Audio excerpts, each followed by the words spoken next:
गेहूं के प्रमुख रोग।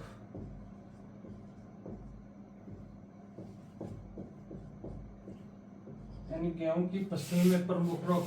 पहला रोग लिखो बने रोली या रस्ट। गेहूं का रोली या रस्ट डिजीज या रोग। गेहूं का रोली या रस्ट। गेहूं में रोली रोग 3 प्रकार से होता है, काली रोली, पीली रोली और भूरी रोली। अपने राजस्थान में बात करें तो राजस्थान में सर्वाधिक नुकसान है वो पीली रोली से होता है।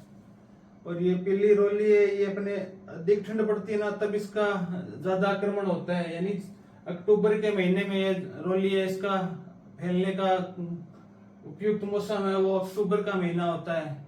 वैसे अपने बात करें भूरी रोली तो भारत में अपने सर्वाधिक नुकसान है वो भूरी रोली से होता है।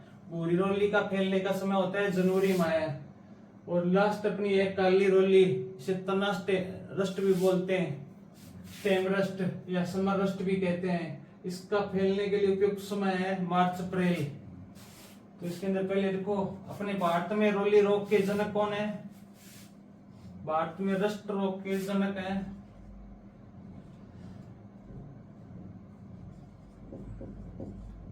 देखो भारत में रोली रोग के जनक है केसी मेहता, यानी करमचंद मेहता। ये जनक है केसी मेहता, ब्रैकेट में लिख लेना करमचंद मेहता। अपने भारत में जो रोली रोग की खोज की थी इसके जनक कौन है, केसी मेहता या करमचंद मेहता। अगला लिखो रोली रोग अपने राजस्थान में सर्वाधिक हानि।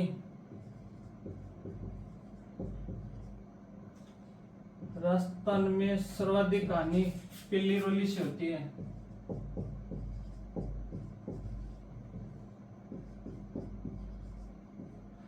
राजस्थान में सर्वाधिक हानि होती है वो कौन सी रोली से होती है, अपने पीली रोली से होती है। पीली रोली।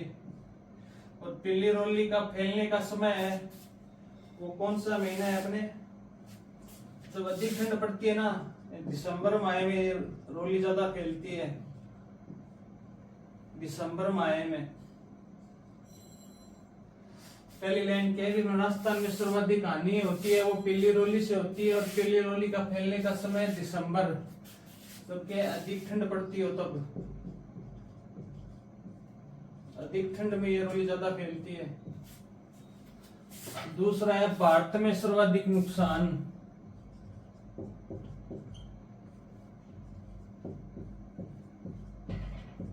भारत में अपने सर्वाधिक नुकसान कौन सी रोली से होता है, यानी वो है भूरी रोली। कौन सी रोली से होता है, अपने भूरी रोली।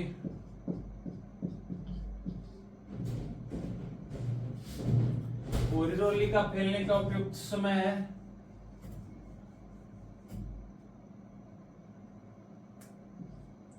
जनवरी माह में। भारत में सर्वाधिक हानि भूरी रोली या इसे पत्ती रोली भी कहते हैं, वो मैं अपने डिटेल्स लिखा देंगे।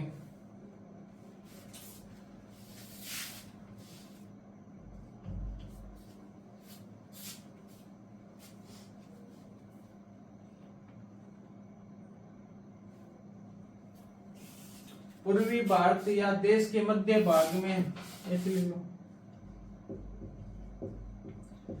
देश के मध्य भाग या पेनिसुलर भाग,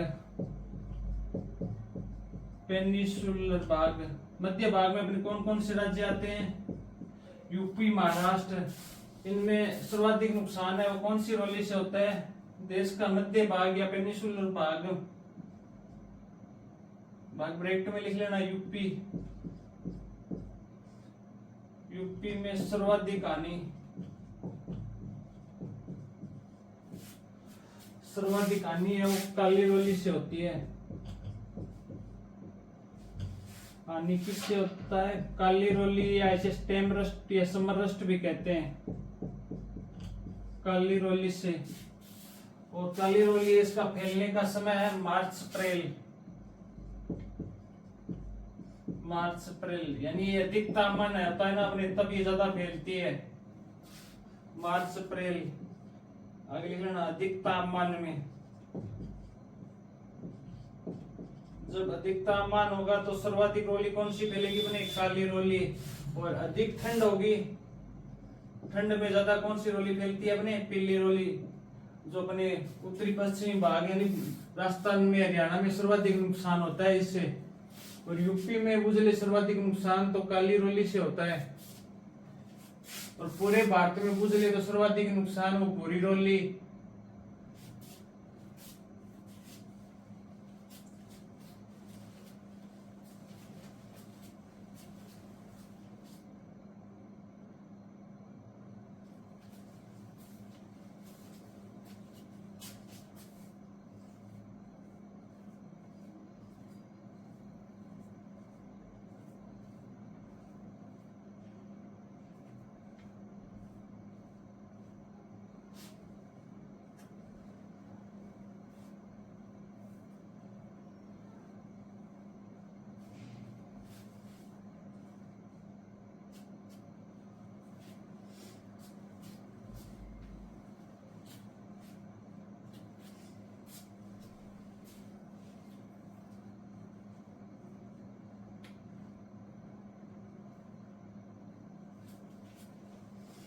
गेहूं की फसल के प्रमुख रोग, पहला है रोली या रस्ट रोग।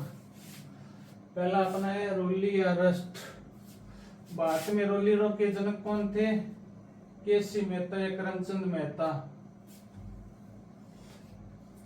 अपनी गेहूं की फसल में रोली है वो 3 प्रकार से होती है, तीनों प्रकार पढ़ेंगे। पहला हेडिंग डालो, काली रोली।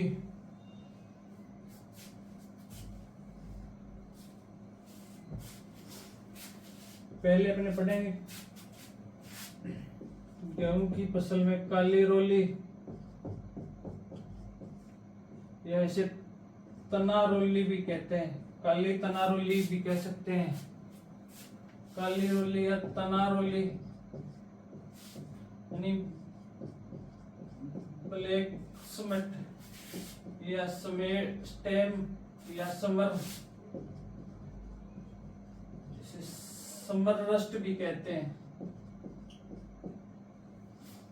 काली तना रोली या ब्लैक स्मट या ब्लैक स्मेट रस्ट, स्टेम रस्ट या समर रस्ट भी कहते हैं इसको। काली रोली रोग का रोगजनक क्या है, पीजीटी। पीजीटी यानी पक्सिनिया ग्रेमिनस ट्रिटिसाई। इसका रोग कारक हो जाएगा Puccinia graminis tritici. Puccinia graminis tritici.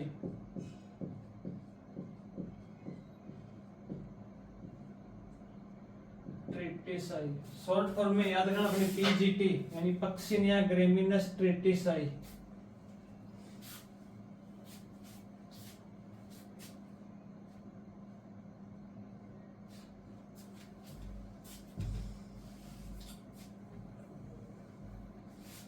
इस रोली का आक्रमण कब होता है, जब अपने क्या है कि अधिक तापमान होता है। या इस रोली का फैलने का उपयुक्त समय क्या है, मार्च और अप्रैल में, वो मैंने आपको लिखाई दिया था। एक लाइन लिखो, इसमें 75 किस्मों में इस रोली का सर्वाधिक आक्रमण होता है, सर्वाधिक फैलती है। 75 किस्मों में सर्वाधिक फैलती है, या सर्वाधिक 75 किस्मों में सर्वाधिक नुकसान होता है इससे।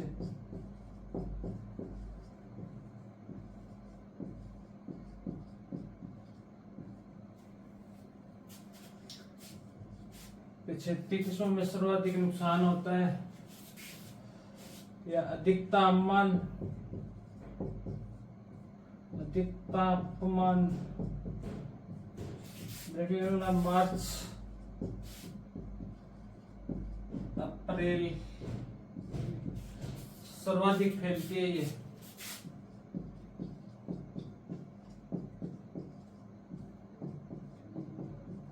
सर्वाधिक फैलती है, फैलने का समय क्या है? जब अपने अधिक तापमान और वातावरण में या मार्च अप्रैल में, क्योंकि मार्च अप्रैल में अपने तापमान बढ़ जाता है, तब इस रोली का सर्वाधिक नुकसान होता है। इन 75 किस्मों में इस रोली सर्वाधिक नुकसान पहुंचाती है ये।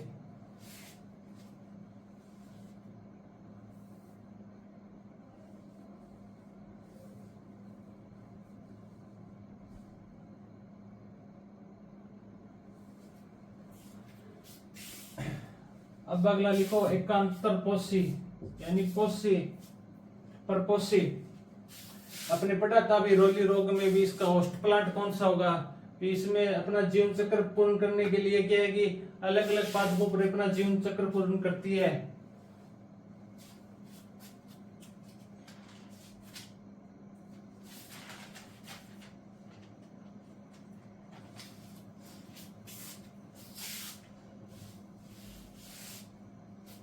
इनका होस्ट प्लांट कौन कौन सा होगा वो लिखो।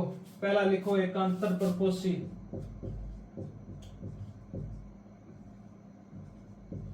एकांतर परपोषी यानी रोली रोग का रोगजनक है वो अपने पढ़ा था भी, दो प्रकार से पढ़ा था। पहला था ऑटोजीनियस, यानी इसका रोली रोग का रोगजनक है वो केवल एक ही परपोषी पर के अपना जीवन चक्र पूर्ण करता है। इसे तो अपने एकांतर परपोषी और हेटेरोजीनियस या टेरोसियस। जब रोली रोग का रोगजनक क्या है कि दो परपोषी या दो से अधिक परपोषी अपना जीवन चक्र पूर्ण करता है, इसे अपने टेरोजीनियस या टेरोसियस का था।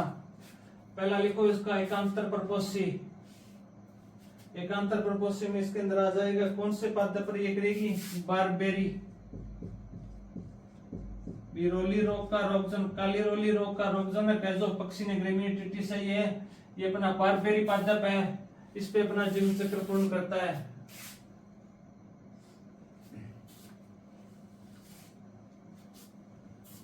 इसके अलावा एक और लिख लो माहोबरबेरिस, माहोबरबेरिस, माहोबरबेरिस,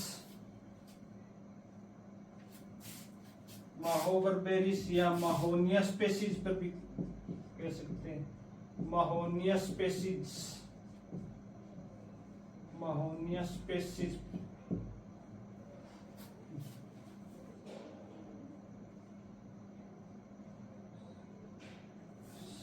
बारबेरी का बॉटनिकल नाम लिख लो बर्गेरिस, बर्गेरिस वल्गेरिस। क्योंकि पिछली बार क्वेश्चन में क्या है कि जो ऑटोजीनियस ऑटोसियस रस्ट है ना, उसके प्रकार का पूछा भी निम्न में से कौन सा ऑटोसियस रस्ट का उदाहरण है, तो उसमें फसल का नाम न देखकर उसके रोगजनक का नाम दिया हुआ था। तो अपने क्या है कि बारबेरी का बॉटनिकल नेम भी ध्यान में रखना है, बर्गेरिस वल्गेरिस एकांतर पोषी। यानी काली रोली का जो रोगजनक है वो अपना जीवन चक्र है वो कौन से पादप पर करता है? बारबेरी या माहोबरबेरिस।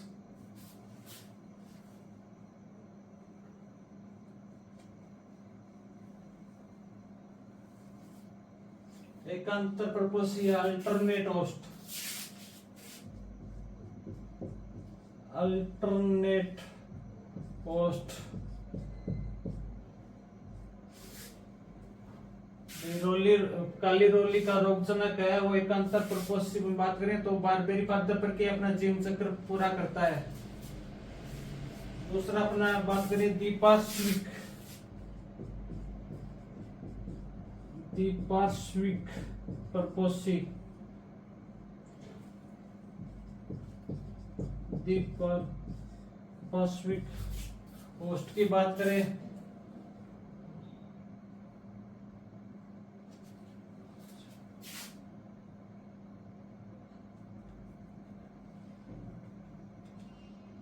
दीपार्श्विक,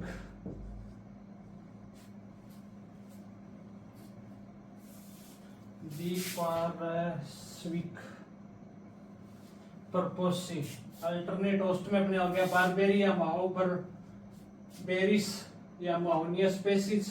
दीपार्श्विक परपोषी में अपने बात करें तो हो जाएगा इसके अंदर अपने एवन्ना फटुआ जाइए ना,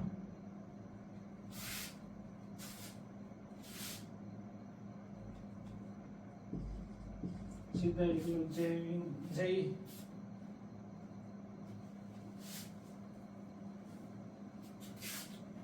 जंगली जय या एवना फटुआ।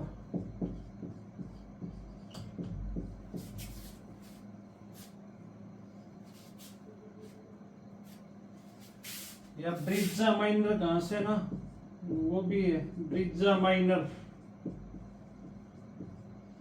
Brezza minor.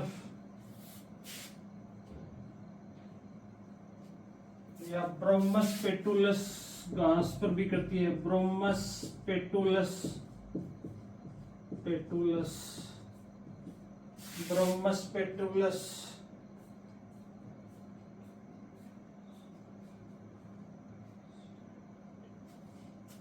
या ब्रेकिपोडियस, ब्रेकिपोडियस,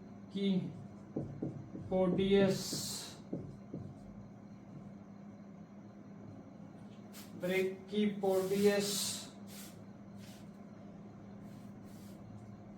सिल्वेटिकम, सिल्वेटिकम, ब्रेकिपोडियस सिल्वेटिकम। ये जो घास है चारों, इस पे क्या है, द्विपार्श्विक प्रपोषी है, इस पे अपना क्या है, जीवन चक्र पूर्ण करती है।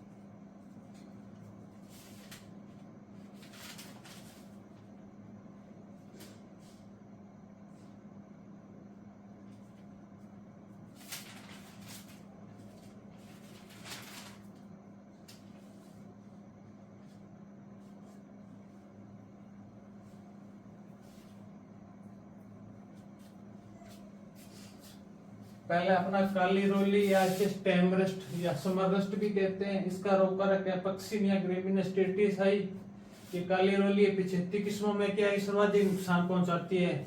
इसका आक्रमण कब होता है, जब वातावरण में क्या अधिक तापमान यानी मार्च अप्रैल में अधिक नुकसान पहुंचाती है। इसका एकांतर प्रपोषी यानी इसका पक्सिनिया ग्रेमिनेस्टेटिस है, रोगकारक है काली रोली का। वो क्या है कि अपना जीवन चक्र पूर्ण करता है।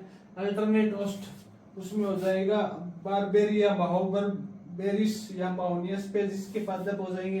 द्विपार्श्विक प्रपोषी में बात करें तो एवना फटुआ हो गया, ब्रिजा माइनर घास होगी, या ब्रोमस पेटुलस हो गई, या ब्रेकिपोडियस सिल्वेटिकम घास हो गई। इस पे क्या है कि जो रोली रोग का रोजन है क्या, वो अपना जीवन चक्र पूर्ण करता है।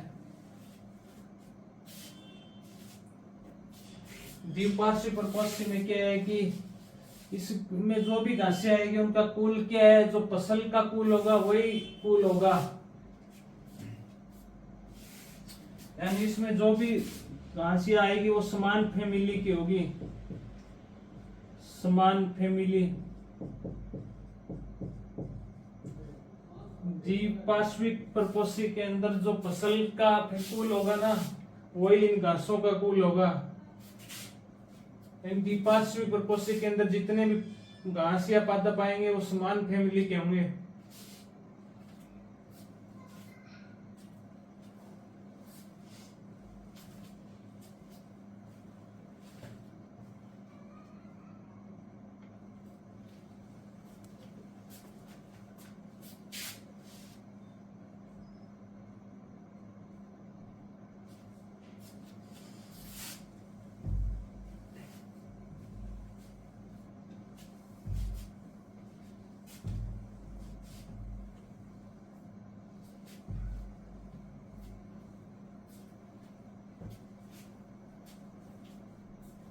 अब लिखो नियंत्रण या प्रबंध।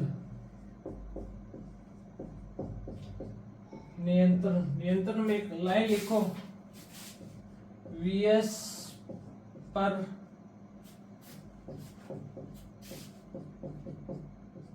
धूमिल का रंग, वीएस पर धूमिल का रंग। एक ट्रिक लिख रहे हैं नियंत्रण के अंदर, वीएस पर धूमिल का रंग, वी का मतलब हो गया विटावेक्स, विटावेक्स, विटावेक्स का अपना नियंत्रण किस रोग के लिए करते हैं, समट, जितने भी समट या कंडवा रोग है उसके नियंत्रण के लिए अपने किसका यूज करते हैं, विटावेक्स, पीआर, वीएस, वी का मतलब हो गया विटावेक्स, एस का मतलब हो गया समट, अगला है अपना पीआर यानी plant wax, plant wax, plant wax का उपयोग करते हैं अपने रस्ट में, रोली रोग के नियंत्रण में अपने किसका उपयोग करते हैं, प्लांट वैक्स, अगला है अपना धूमिल, डी से हो जाएगा डाउनी मिल्ड्यू, धूमिल, डी से हो जाएगा डाउनी, डी से हो जाएगा डाउनी, एम से हो जाएगा मिल्ड्यू, मिल्ड्यू यानी डाउनी मिल्ड्यू के नियंत्रण में रंग से हो जाएगा, रेस हो जाएगा रिडोमिल, रिडोमिल, रिडोमल, यानी डाउनी मिल्ड्यू के नियंत्रण में अपना किसका उपयोग करते हैं, रिडोमल, मैंने इस बी के साथ में लिखा दिया, विटावेक्स, वीएस पर धूमिल का रंग, यानी विटावेक्स का उपयोग किसमें करते हैं, समट रोग में, प्लांट वैक्स का उपयोग करते हैं रस्ट में, और डाउनी मिल्ड्यू में उपयोग करते हैं अपने रिडोमल का।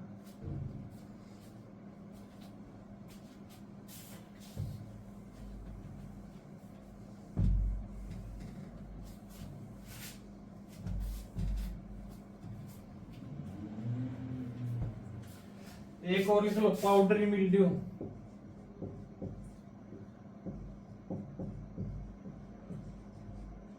पाउडरी मिल्ड्यू, पाउडरी मिल्ड्यू मैंने नियंत्रण के लिए केराथिन का उपयोग करते हैं, केराथिन या अपने बात कर ले सल्फर पाउडर,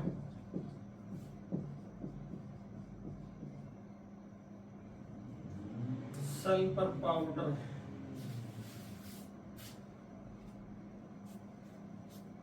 नियंत्रण में एक ट्रिक लिखाई है, वीएस पर धूमिल का रंग, जितने भी समट या कंडवा रोग होंगे उसके नियंत्रण के लिए अपने विटावेक्स का उपयोग करेंगे, जितने भी रस्ट या रोली रोग के उसके नियंत्रण में अपने प्लांट वैक्स का उपयोग करेंगे, डाउनी मिल्ड्यू में रिडोमिल का उपयोग करेंगे, पाउडरी मिल्ड्यू अपने केराथिन या सल्फर पाउडर का उपयोग करेंगे। कोई सी फसल में ये रोग होंगे, पाउडरी मिल्ड्यू कौन सी फसल का बात कर ले अपने नियंत्रण में, केराथिन और सल्फर पाउडर ही काम में आएगा।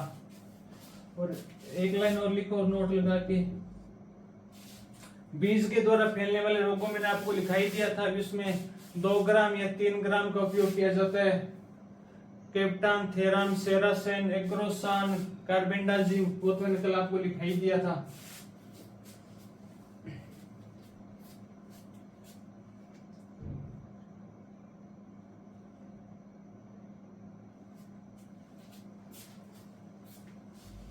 काली रोली में जो अपने विटावेक्स का उपयोग करते हैं, ये मार्केट में किस नाम से आता है, ट्राइएडामाफोन, ट्राइएडेमेफोन,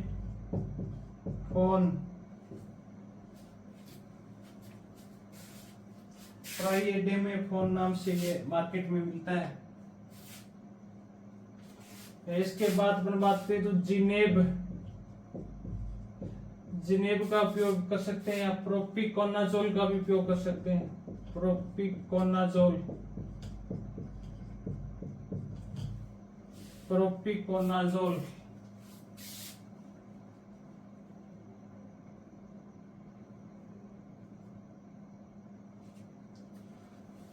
प्रोपिकोनाजोल नहीं है, अपने 2 ही याद कर लो बहुत है, या ऑक्सीकार्बोजिन, लिखो तो लिख लो ऑक्सीकार्बोजिन,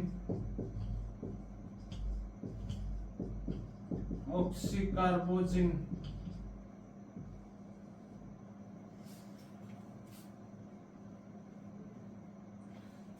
यार मैं आपको किन्नोरोली के साथ में लिखा दूंगा,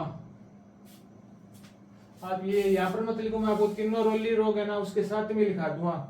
तो किन्नोरोली में क्या है, विटावेक्स उपयोग किया जाएगा, पर विटावेक्स का क्या मार्केट में अलग अलग नाम से आए हुए हैं, उनका साथ में लिखा दूंगा, पर एग्जाम में मुख्यतः विटावेक्स ही पूछा जाएगा, या फिर रस्ट का पूछ सकते हैं, प्लांट वेक्स, या डाउनी मिल्ड्यू पूछ सकते हैं, रिडोमल।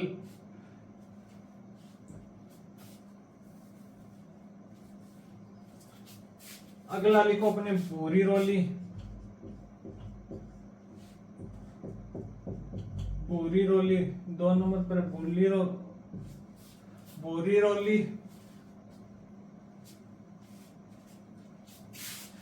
इसे पत्ती रोली भी कहते हैं, पत्ती रोली, भूरी पत्ती रोली भी साथ में दे सकता है, भूरी पत्ती रोली। लीफ रस्ट, लीफ रस्ट, इसका रोग कारक हो जाएगा Puccinia recondita, Puccinia recondita.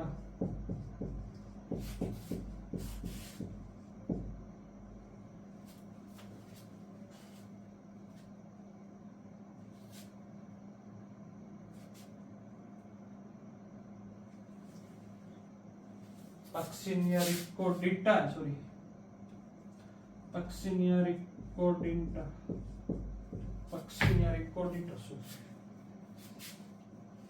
Puccinia recondita tritici. गेहूं में होगा तो ट्रिटिसाई एक में ही आएगा।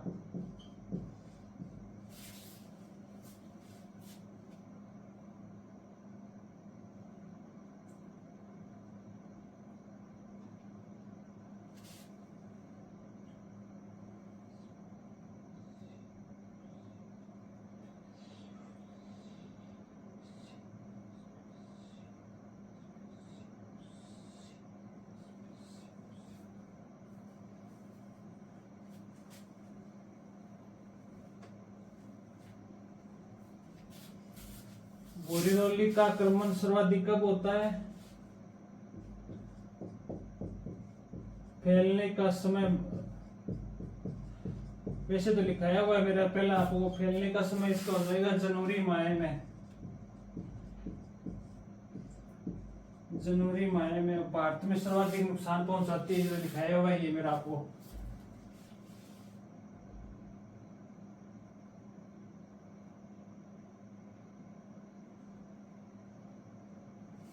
एक लाइन लिखो नोट लगा के, बहुत इंपॉर्टेंट है। पक्सिनिया रिकोटिंडा प्रतिरोधी जीन, ये अपने पक्सिनिया रिकोटिंडा जो रोग कारक है भूरी रोली का, इसका प्रतिरोधी जीन की खोज की गई है। प्रतिरोधी जीन कौन सा है? प्रतिरोधी जीन है LR gene, LR gene. Puccinia recondita है, इसका प्रतिरोधी जीन है LR जीन।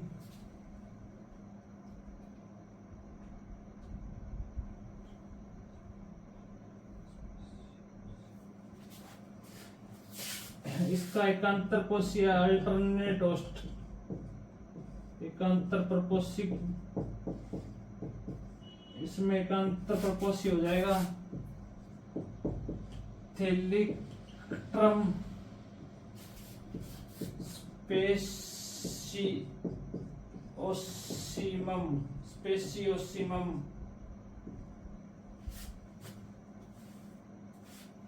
थेलिक्ट्रम स्पेसियोसिमम।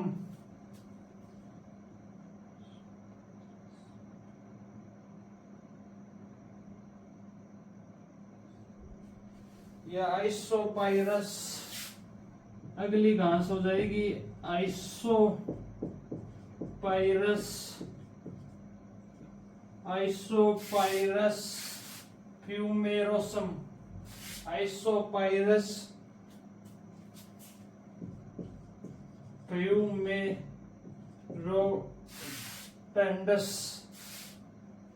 ये फ्यूमेरोइडस, फ्यूमेरोइडस।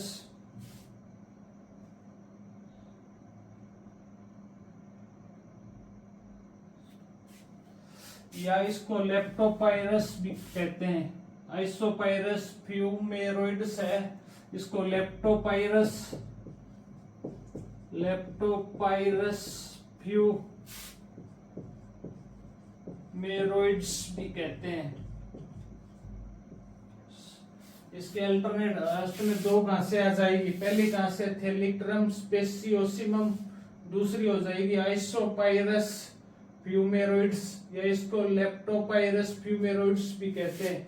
ये तीनों क्या है? घास है। घास के नाम है ये बोटनिकल नेम। ये तीनों क्या है? घास।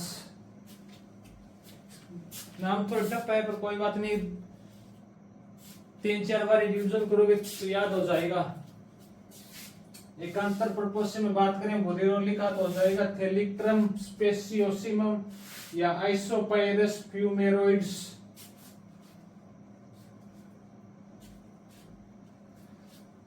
पक्सिनिया रिकोटिंडा रोली, इसका प्रतिरोधी जीन है वो अलार्जिन है। नोट लगा के लिखना, बहुत इंपॉर्टेंट है ये।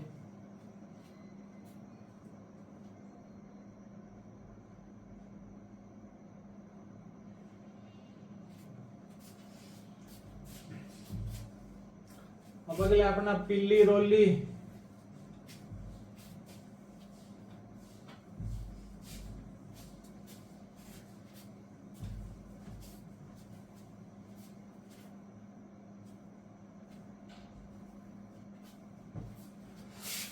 तीसरी रोली है अपना पिल्ली रोली स्ट्रिपरस्ट। पिल्ली रोली या स्ट्रिपरस्ट या पिल्ली धारीदार रोली भी कहते हैं इसको। पिल्ली धारीदार रोली।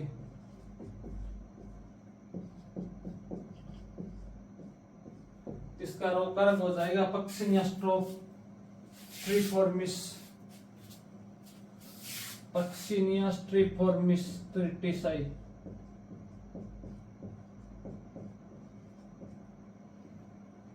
पक्सिनिया स्ट्रिफॉर्मिस।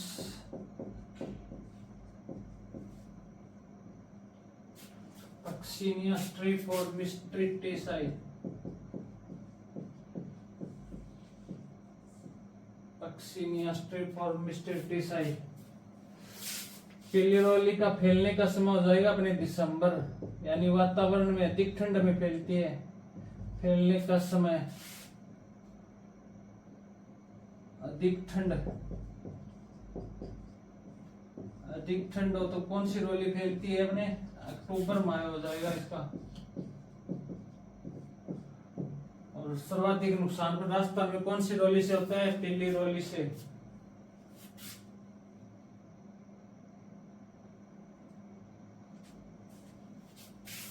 इसमें क्या होता है कि पौधों की पत्तियां है ना, इस पर पीले धारीदार रंग की धारियां बन जाती है, इसलिए से पिल्ली धारीदार रोली भी कहते हैं।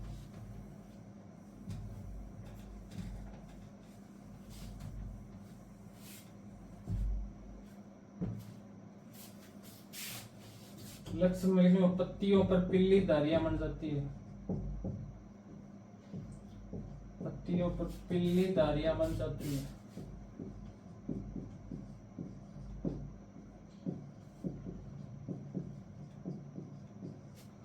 पत्तियों पर क्या है? पिल्ली धारियां बन जाती है।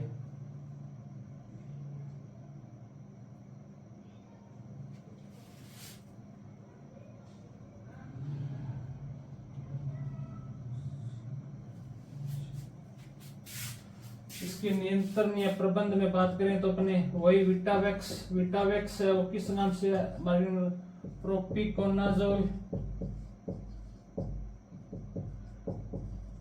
प्रोपिकोनाजोल या ऑक्सीकार्बोजिन।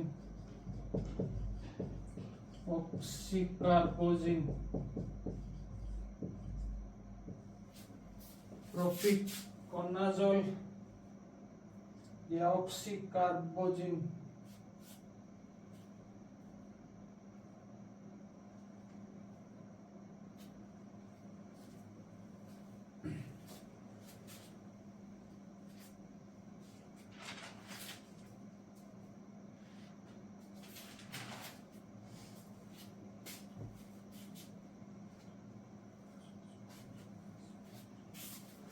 अब देखो रोली रोग के प्रतिरोधी किस्में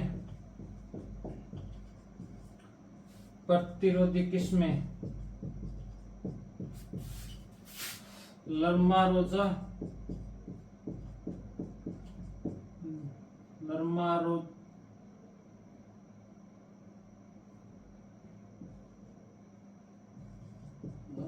रोजा, छोटी रोजा या सफेद रोजा। लरमा रोजा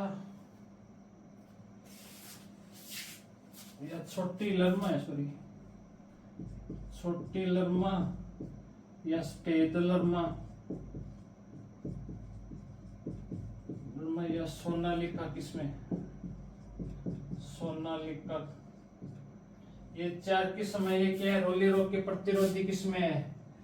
लरमा रोजा, सफेद लरमा या छोटी लरमा या सोनालिका रोली रोग के प्रतिरोधी किस्में।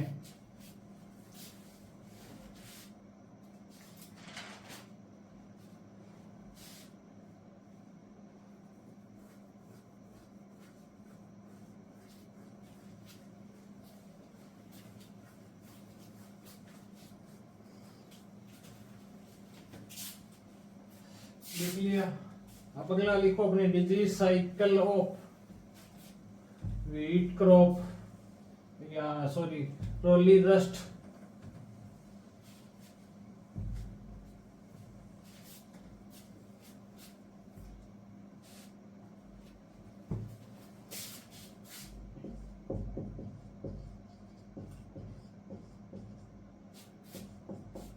Disease cycle of wheat rust. कल अपने क्या है कि लैंगिक वो बीजाणु की उपस्थिति के आधार पर अपने 2 प्रकार से रस्ट पड़ी थी। पहली पड़ी थी अपने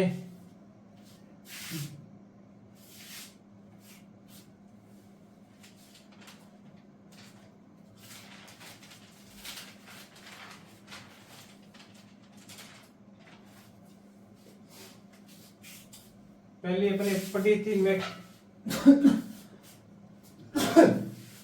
sorry disease cycle of wheat rust. कल अपने क्या है कि बीजाणु की उपस्थिति के आधार पर रस्ट 2 प्रकार से पड़ी थी, मैक्रोसाइक्लिक रस्ट और दूसरी थी माइक्रो। मैक्रोसाइक्लिक रस्ट में अपने बीजाणु 5 प्रकार के बीजाणु पड़े थे। उस 500 बीजाणु के उदाहरण में अपने मैक्रोसाइक्लिक में पड़ा था गेहूं। गेहूं की रस्ट है वो क्या है? उसके अंदर 500 प्रकार के बीजाणु या मैक्रोसाइक्लिक है।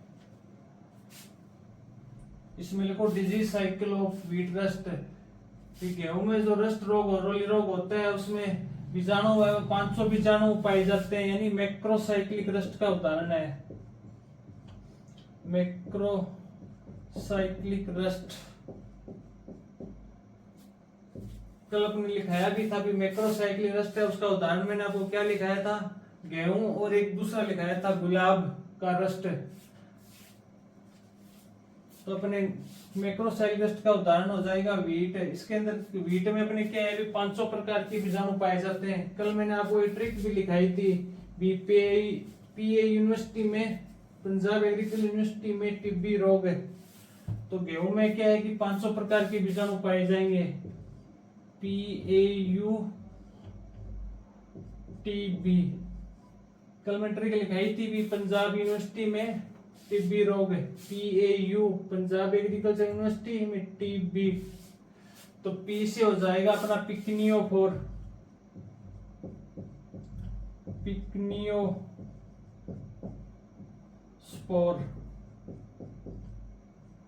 पहला बीजाणु कौन सा हो जाएगा? अपने गेहूं का जो रोली रोग है उसमें क्या 500 प्रकार के बीजाणु पाए जाते हैं। पहला बीजाणु कौन सा हो जाएगा? पिकनियोस्पोर। दूसरा बीजाणु हो जाएगा ओसियोस्पोर, ओसियोस्पोर।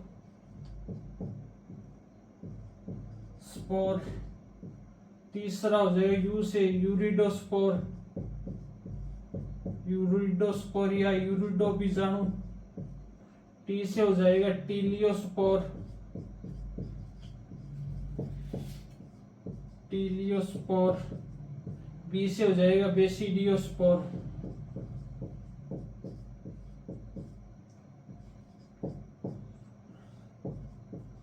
गेहूं की रोली रोग है उसमें 500 प्रकार के बीजाणु पाए जाते हैं, यानी गेहूं की रोली वो मैक्रोसाइक्लिक रस्ट का उदाहरण है। मैक्रोसाइक्लिक रस्ट में अपने कल पढ़े थे 5 प्रकार के बीजाणु पाए जाते हैं।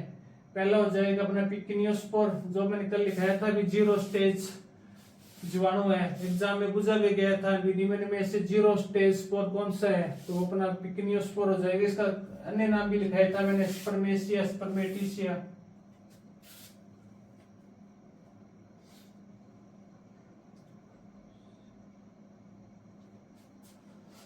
इसके अंदर जो पिकिनियोस्पोर और एसियोस्पोर बीजाणु है ना, इनका साइकिल होगा, देख लो।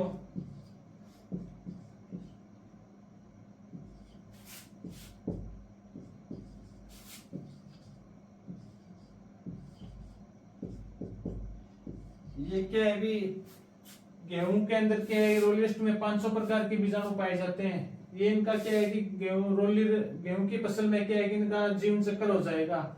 जो पिकिनियोस्पोर बीजाणु है ना, पिकिनियोस्पोर बीजाणु है, सॉरी इसको थोड़ा नीचा लिखते हैं। चलो मैं आपको सीधा ही समझा देता हूँ कि जो पिकिनियोस्पोर और ओसियोस्पोर बीजाणु है ना, ये दोनों बीजाणु अपना जीवन चक्र किससे शुरुआत, किस पर बनते हैं, परपोसी पर बनते हैं। ये अपना जीवन चक्र की शुरुआत किससे करते हैं, पिकिनियोस्पोर और ओसियोस्पोर दोनों बीजाणु है। ये गेहूं की फसल पर अपना जीवन चक्र शुरू नहीं करते हैं। ये जो होस्ट प्लांट होगा ना इनका, जैसे अपने बारबेरी एविना फटुआ पटा था ना, उस पे क्या है कि अपना जीवन चक्र आरंभ करते हैं। और यूरिडोस्पोर, टीलियोस्पोर और बेसिडियोस्पोर है, ये अपना जीवन चक्र है गेहूं की फसल पे शुरू करते हैं।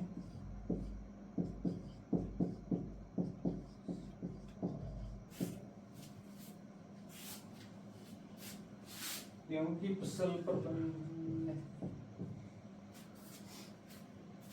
कहने का मतलब है भी जो पिकिनियोस्पोर और ओसियोस्पोर ये दोनों बीजाणु है, ये अपने क्या है कि जो अल्टरनेट होस्ट या होस्ट प्लांट पड़े थे उससे क्या है कि अपना क्या है कि जीवन चक्र वहां से अपना शुरुआत करते हैं। और यूरिडोस्पोर, टीलियोस्पोर, बेसिडियोस्पोर ये तीनों बीजाणु है ना, ये अल्टरनेट होस्ट पर नहीं बनते हैं, ये थर्ड स्टेज के अंदर आकर गेहूं की फसल पर बनते हैं।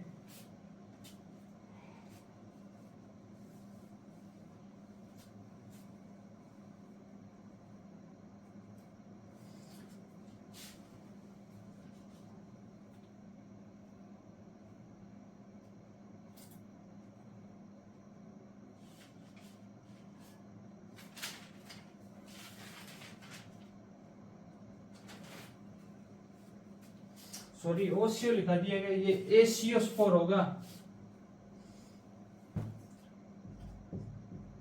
एसियोस्पोर होगा, कल लिखाया भी था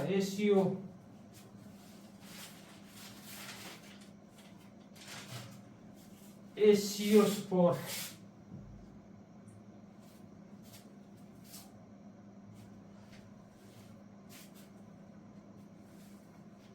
गेहूं को संक्रमित करने वाला बीजाणु कौन सा है, एसियोस्पोर।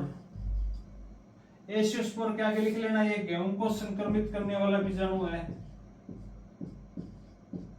गेहूं को संक्रमित करने वाला बीजाणु कौन सा है, एसियोस्पोर। पिरोली रोग है, उसके अंदर बने क्या 5 बीजाणु है। इसमें से जो एसियोस्पोर बीजाणु है ये गेहूं की फसल को संक्रमित करता है, यानी गेहूं की फसल के अंदर जो रोली रोग है इसको सर्वप्रथम फैलाने का काम कौन करता है, एसियोस्पोर ये है बीजाणु है जो क्या है कि गेहूं की फसल को संक्रमित करते हैं या रोली रोग को फैलाते हैं। मोस्ट इंपोर्टेंट लगा के लिख लेना, ये मोस्ट इंपोर्टेंट एसियोस्पोर बीजाणु है, ये गेहूं की फसल को संक्रमित या रोली रोग को गेहूं की फसल में कौन फैलाता है, एसियोस्पोर।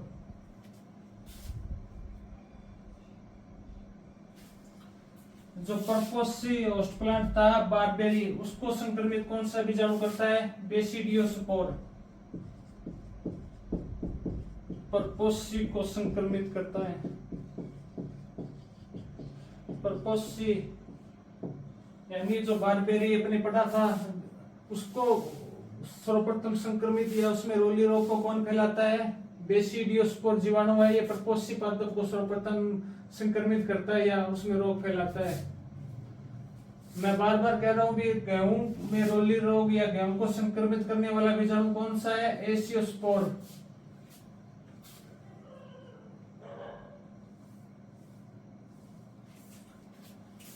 रोली रोग को सर्वाधिक तीव्रता से फैलाने वाला बीजाणु कौन सा है?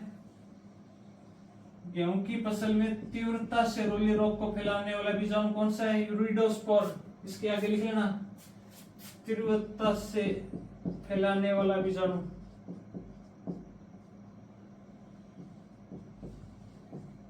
तीव्रता से फैलाने वाला बीजाणु कौन सा है? यूरिडोस्पोर। अपने 5 बीजाणु पढ़े हैं। पिकनियोस्पोर, एसियोस्पोर, ये अपना जीवन चक्र किस पर पूर्ण करते हैं? प्रोपोसी प्लांट पर करते हैं। और यूरिडियोस्पोर, टीलियोस्पोर, बेसियोस्पोर है, ये अपना जीवन चक्र है वो गेहूं की फसल पर पूर्ण करते हैं। गेहूं की फसल को संक्रमित कौन सा बीजाणु करता है? एसियोस्पोर। और प्रोपोसी को संक्रमित कौन सा करता है? बेसिडियोस्पोर।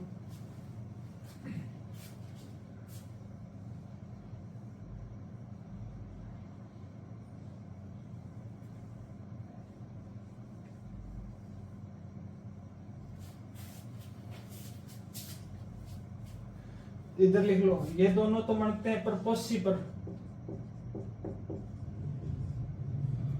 और ये तीनों क्या करते हैं? गेहूं की फसल पर अपना जीवन चक्र पूर्ण करते हैं। गेहूं की फसल पर रीडोस्पोर, टीलियोस्पोर और बेसिडियोस्पोर है, ये तो गेहूं की फसल पर अपना जीवन चक्र पूर्ण करते हैं।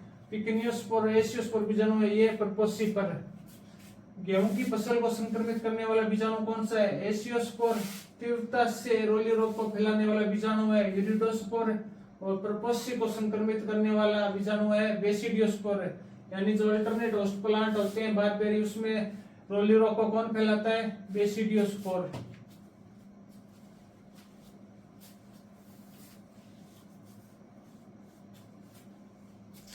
ये जो साइकिल है इसके अंदर गेहूं को संक्रमित करने वाला बीजाणु ये मोस्ट इंपोर्टेंट है।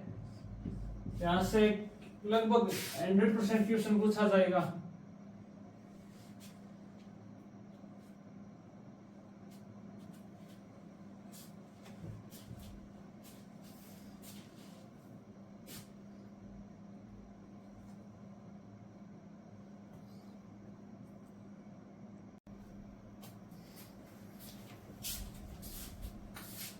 एग्री अड्डा 24/7 यूट्यूब चैनल में सभी स्टूडेंटों का स्वागत है। अपने प्लांट पैथोलॉजी में गेहूं के प्रमुख रोगों के बारे में पढ़ रहे थे। कल अपने रोली रोग के बारे में कंप्लीटली पढ़ लिया था। आज अपने हेडिंग डालो, गेहूं का करनाल बंट रोग। करनाल बंट रोग, करनाल बंट या इसे पार्शियल बंट भी कहते हैं। इसका अन्य नाम क्या है? पार्शियल बंट भी कहते हैं इसे, पार्शियल बंट रोग। गेहूं का करनाल बंट है, इसे गेहूं का कैंसर भी कहते हैं। गेहूं का कैंसर, गेहूं का कैंसर, गेहूं का करनाल बंट रोग है, इसे पार्शियल बंट या गेहूं का कैंसर भी कहते हैं। इसका रोगकारक क्या है? निवोसिया इंडिका, निवोसिया इंडिका, निवोसिया इंडिका या टेलिसिया इंडिका भी कहते हैं इसे। निवोसिया इंडिका या इसका अन्य नाम एक और भी है, टेलिसिया इंडिका, टेलिसिया इंडिका। गेहूं के करनाल बंट का रोगकारक है निवोसिया इंडिका या टेलिसिया इंडिका। और एक फाइलम की बात करें, फाइलम इसका हो जाएगा बेसिडियोमाइकेटा, बेसिडियो माइकोटा या माइकेटा एक ही बात है, बेसिडियोमाइकेटा। क्लास की बात करें तो क्लास हो जाएगी बेसिडियोमाइसिटीज, बेसिडियोमाइसिटीज, माइसिटीज, बेसिडियोमाइसिटीज। अपने कल पढ़े थे भी कंड रोग का रोकर कंडवा रोग और रोली रोग और करनाल बंट रोग, इन तीनों का फाइलम और क्लास है वो तीनों का क्या है, सेम ही है। कल अपने कंडवा रोग पढ़ा था, उससे पहले रोली रोग पढ़ा था और करनाल बंट रोग है। इन तीनों का फाइलम और क्लास क्या सेम ही है। आगे में क्या है कि आपको फाइलम और क्लास है ना सभी रोगों के एक साथ लिखा दूंगा। बेसिडियोमाइस कोटा में कौन, फाइलम में कौन कौन से रोग आते हैं और बेसिडियोमाइसिटिस क्लास में कौन कौन से रोग आते हैं, तो मैं आपको एक साथ लिखा दूंगा, याद करने में आसानी हो जाएगी।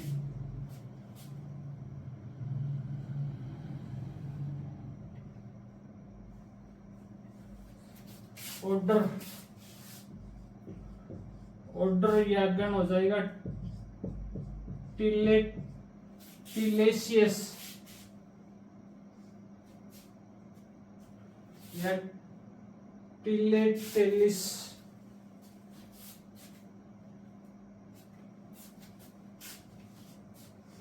ऑर्डर हो जाएगा टिलेटेलिस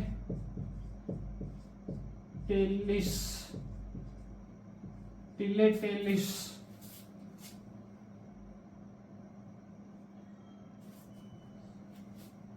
टिलेटिलस टिलेटेलिस या हो जाएगा टिलेटेलिस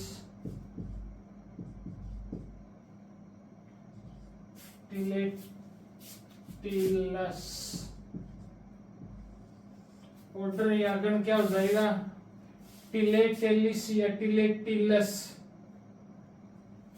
चलो अपन एक ही लिख लो, इसमें टिलेटिलस लिख लो आप, एक ही होता है।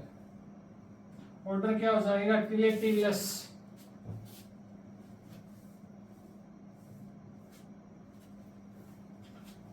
गेहूं का करनाल बंट रोग, इसके फैलने का माध्यम क्या है, फैलने का माध्यम ये अंतःबीजोड़ रोग है।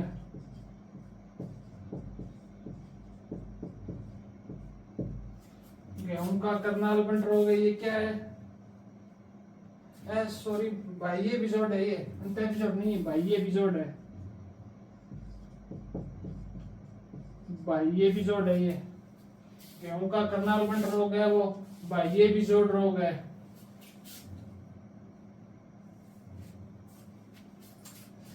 गेहूं का एकमात्र रोग है जिसपे क्वारंटाइन यानी संरोधन लगा हुआ है। क्वारंटाइन, क्वारंटीन या संरोधन, सीधे ले लो संरोधन।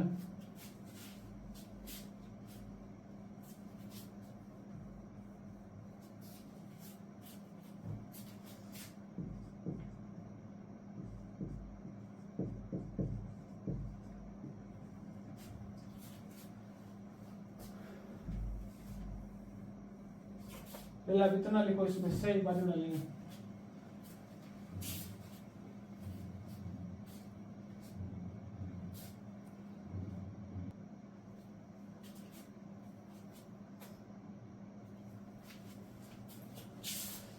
अगला लिखो, ये क्वारंटाइन या संगरोध, संगरोध रोग। क्वारंटाइन या संगरोध रोग का मतलब क्या होता है कि ये रोग क्या है कि दूसरे स्थान पर ना फैले। तो इसको क्या है कि यहाँ पे जिस क्षेत्र में रोग हुआ है ना, करनाल के क्षेत्र में इस रोग को खोजा गया था, वहां से इस गेहूं की फसल को अपन दूसरे स्थान पर भेजेंगे ना, तो वहां पर भेजने से पहले क्या है कि इसको संगरोध या क्वारंटाइन करेंगे फसल के बीजों को, क्योंकि क्या है कि फसल के बीज के माध्यम से कि ये रोग दूसरी जगह ना फैल सके। दूसरे स्थान पर फैलने के लिए, रोग फैलता है उसको रोकने के लिए अपनी कौन सी क्रिया करते हैं, क्वारंटाइन या संगरोध। तो गेहूं का एकमात्र रोग है जिसपे क्या है, संगरोध या क्वारंटाइन की प्रक्रिया लगी हुई है। और इस रोग की खोज सर्वप्रथम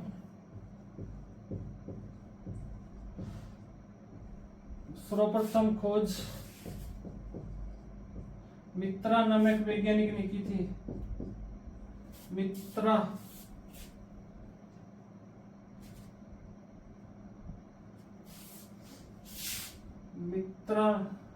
नामक वैज्ञानिक ने कहाँ की थी, करनाल हरियाणा में, करनाल हरियाणा में। प्रायोगिक बीज प्लांट में की थी, जो गेहूं का प्रायोगिक बीज प्लांट लगा हुआ था उसमें की थी। प्रायोगिक बीज गेहूं का करनाल बंट रोग है, इसकी सर्वप्रथम खोज मित्रा नामक वैज्ञानिक ने की थी। कहां पर? करनाल हरियाणा में प्रायोगिक बीज प्लांट में इसकी खोज की गई थी।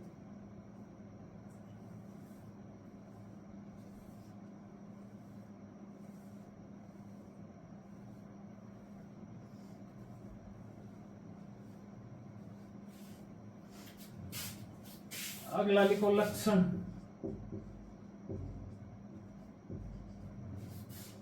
इस रोग से ग्रसित यानी ये रोग जिस क्षेत्र में फैल जाता है वहां पर गेहूं की फसल की जो बाली है ना उसमें क्या काले रंग का चूर्ण बन जाता है। जो काले रंग का चूर्ण है ये अत्यधिक मात्रा में बन जाता है, तो इसके अंदर क्या है कि गेहूं का आटा है ना उसके अंदर सड़ी हुई मछली के समान गंध आती है। जो गंध है वो ट्राइमिथाइलेमिन के कारण आती है। लक्षण लिखो इसमें।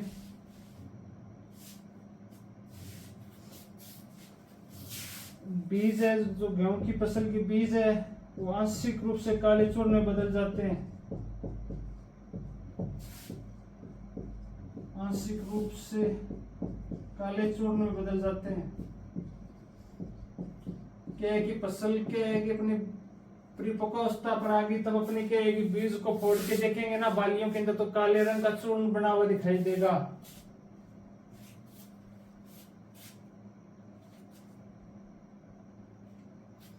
आंशिक रूप से काले चूर्ण में परिवर्तित हो जाते हैं बीज।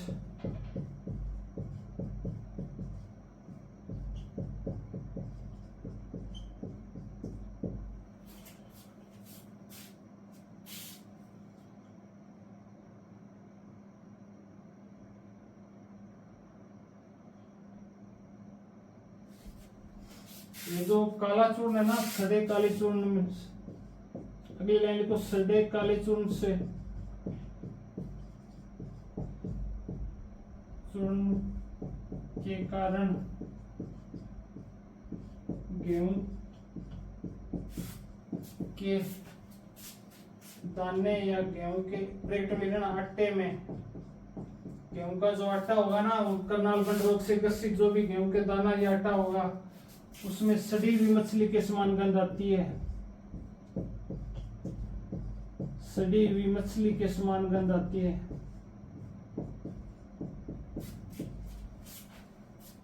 के समान गंध आती है। ये जो गंध है ना ये ट्राइमिथाइल एमीन के कारण आती है। ट्राइमिथाइल एमीन के कारण।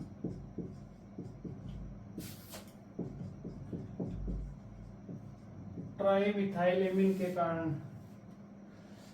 लक्षण क्या है? करनाल बंट रोग है जिस क्षेत्र में फैल जाएगा उसके बीज है उसमें क्या है जो बीज है वो काले चूर्ण में परिवर्तित हो जाएंगे। ये जो काला चूर्ण है इससे क्या है कि गेहूं के दाने या गेहूं के आटे में क्या है कि सड़ी हुई मछली के समान गंध आती है। तो ये गंध है वो किसके कारण आती है? ट्राइमिथाइलेमिन के कारण आती है।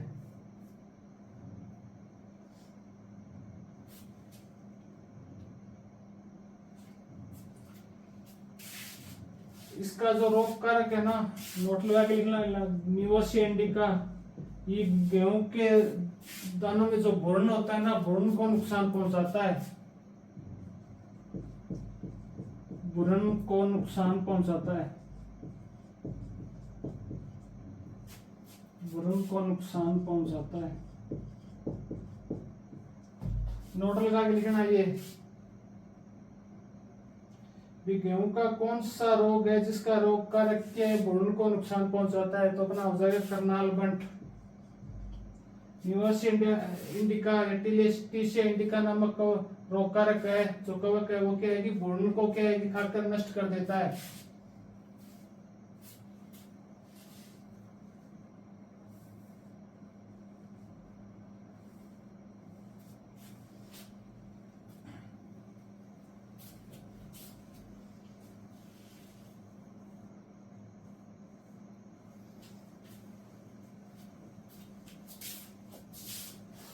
करनाल बंट से रोग से ग्रसित जो क्षेत्र होते हैं उसमें गेहूं की फसल में प्रत्यक्ष दूरी है ना वो 150 मीटर रखते हैं।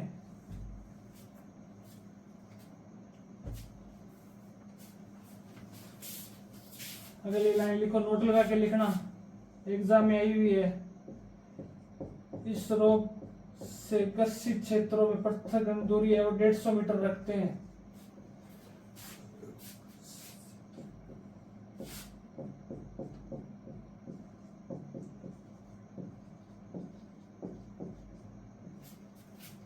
गेहूं की फसल में पृथक दूरी है वो कितने रखते हैं? 150 मीटर रखते हैं।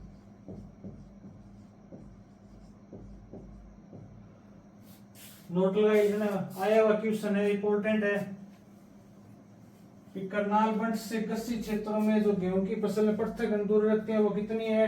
150 मीटर।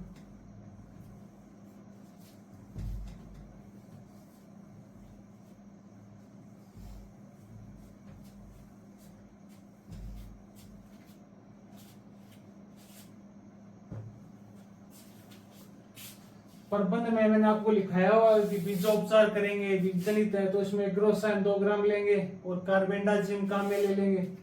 वो तो मैंने आपको एक साथ लिखाई दिया, लिखाने की जरूरत नहीं है। एक इसमें लिख लो प्रतिरोधी किस्में, करनाल बंट रोग प्रतिरोधी किस्म में PBW,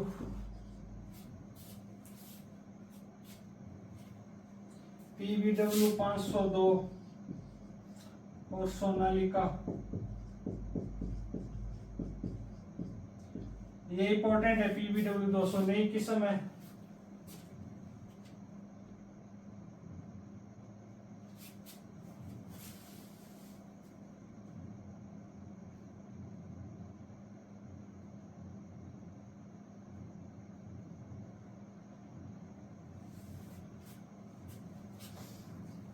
अगला लिखो, गेहूं का टुंडू या सेऊ रोग।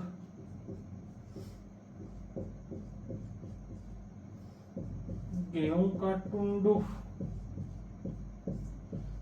या सेऊ रोग, गेहूं का टुंडू या सेऊ रोग।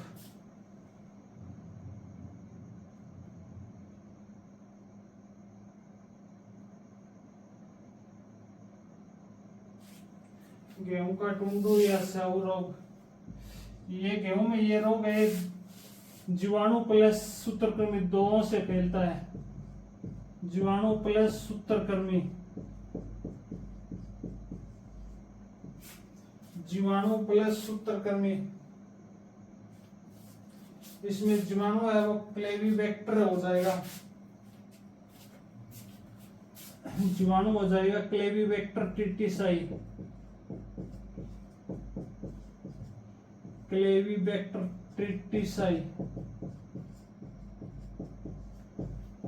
और जो सूत्रकृमि है वो एग्यूना ट्रिटिसाई।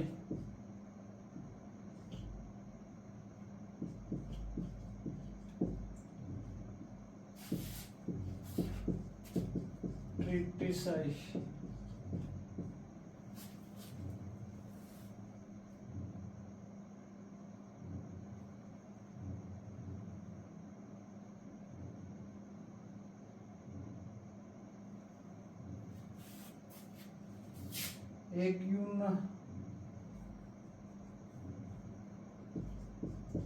एग्यूना ट्रिटिसाई।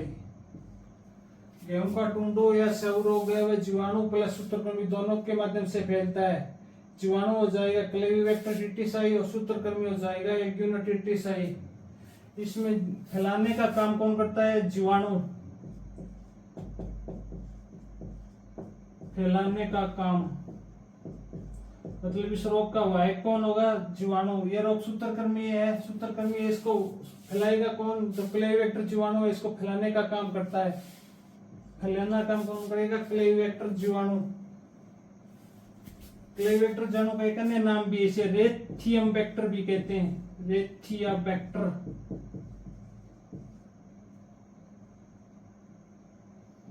रेथिया बैक्टर ट्रिटिसाई।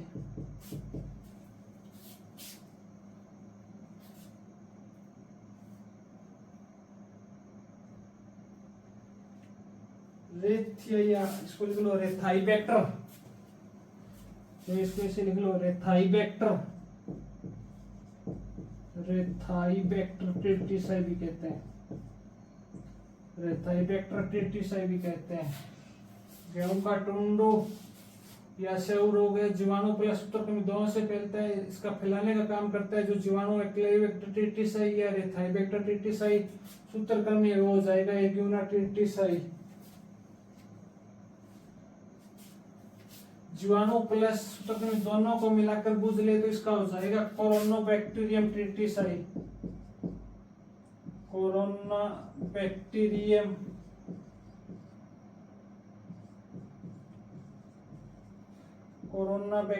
ट्रिटिसाई।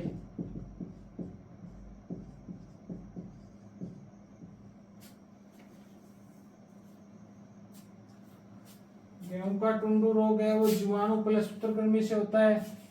जीवाणु प्लस सूत्रकृमि क्लेबैक्टर ट्रिटिसाई दे सकता है या एग्यूनाटिटिसाई दे सकता है। यदि दोनों ना दिया हो तो ये कोरोनोबैक्टीरियम ट्रिटिसाई भी आ सकता है ऑप्शन में। ये भी अपने को ध्यान में रखना है, कोरोनाबैक्टीरियम ट्रिटिसाई।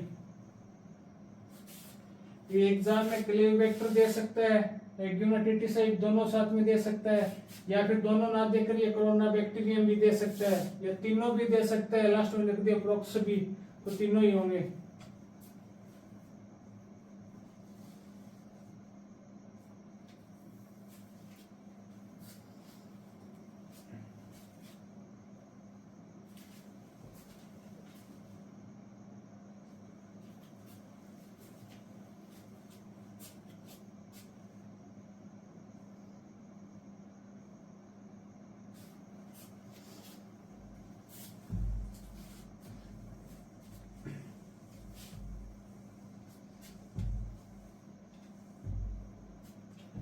फैलने का माध्यम है बीज द्वारा। फैलने का माध्यम क्या है? बीज। इसे गेहूं का कॉम्प्लेक्स या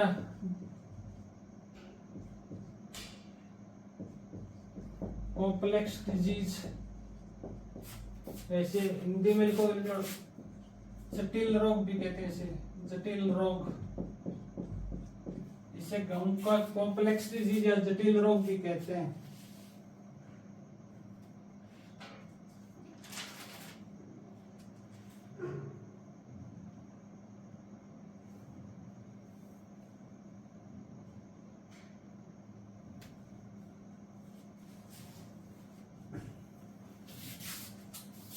लक्षण लिखो।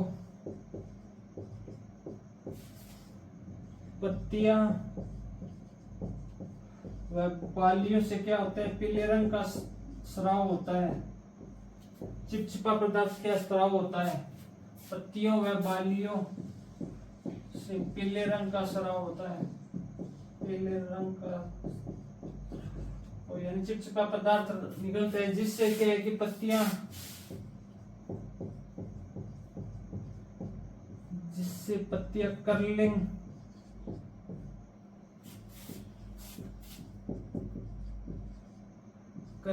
या ट्विस्टिंग यानी मरोड़ आ जाती है, पत्तियों में ट्विस्टिंग हो जाती है।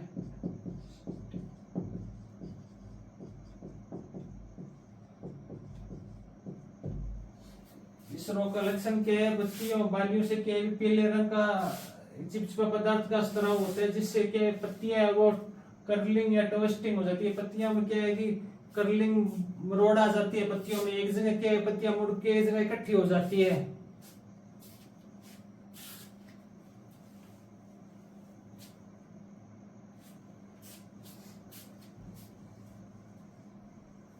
गेहूं का टुंडो या सव रोग, तो जीवाणु प्लस सूत्रकृमि दो, इसका रोग कारक क्या हो जाएगा? जीवाणु प्लस सूत्रकृमि दोनों होंगे। जीवाणु की बात करें तो क्लेबीबैक्टर जीवाणु, सूत्रकृमि तो एग्यूनाटिटिसाई। ये दोनों ही ना देखे, कोरोनोबैक्टीरियम ट्रिटिसाई भी दे सकता है इसका रोग कारक। फैलने का माध्यम हो जाएगा बीज। इसे गेहूं का कॉम्प्लेक्स या जटिल रोग भी कहते हैं। लक्षण क्या है इस रोग के? पत्तियों बालियों से क्या पीले रंग का स्राव होता है, जिससे क्या पत्तियां कर्लिंग या ट्विस्टिंग हो जाती है, इन पत्तियों में मरोड़ आ जाती है।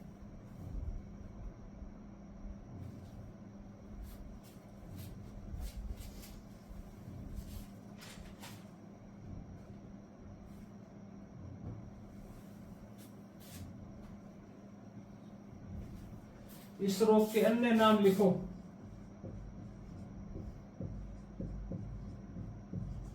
इस रोग के अन्य नाम लिख लो। पिल्ला बाली गलन रोग,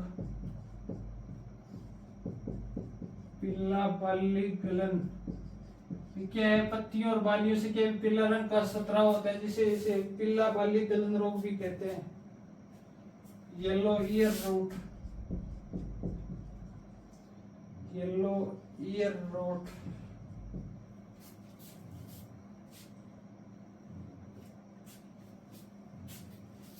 इसे बैक्टीरियल ईयर रोट भी कहते हैं। बैक्टीरियल ईयर रोट या bacterial spindle road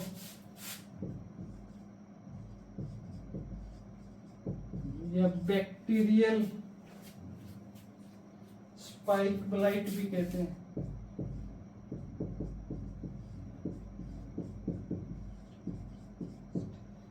bacterial ear rot या बैक्टीरियल स्पाइक ब्लाइट भी कहते हैं, या पीला बाली गलन, येलो ईयर रोट।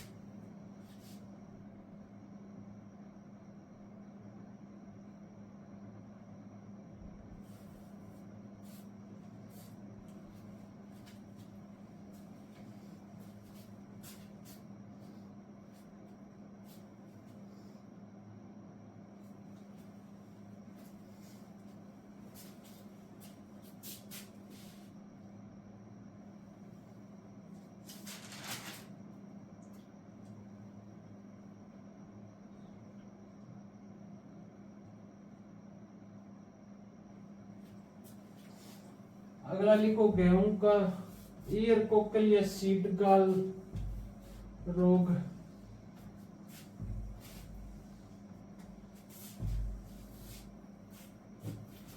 अगला रोग है गेहूं का ईयर कोकल।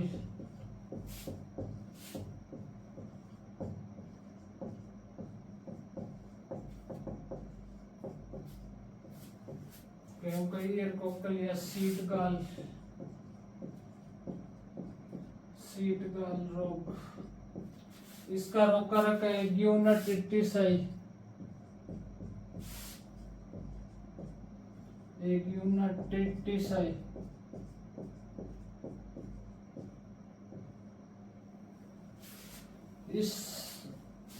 इस रोग की खोज है वो इंग्लैंड में निदम ने की थी। इंग्लैंड में 1943 में किसने की थी? निदम ने। सूत्रकृमियों में सर्वप्रथम खोजा गया रोग है।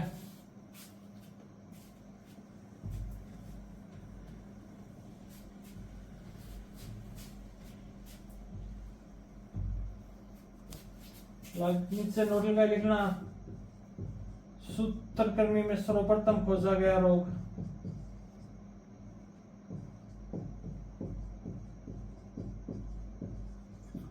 सर्वप्रथम खोजा गया रोग।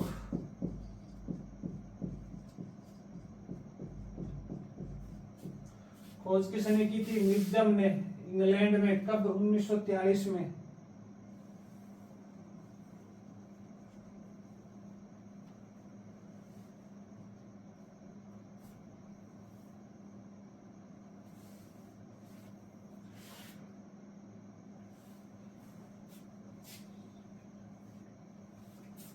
अगला है गेहूं का छाछिया रोग।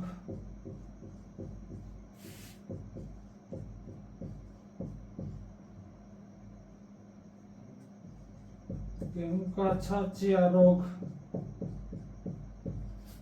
इरिसिपी पॉलीग्रेमिनस टेट्रिसाई द्वारा,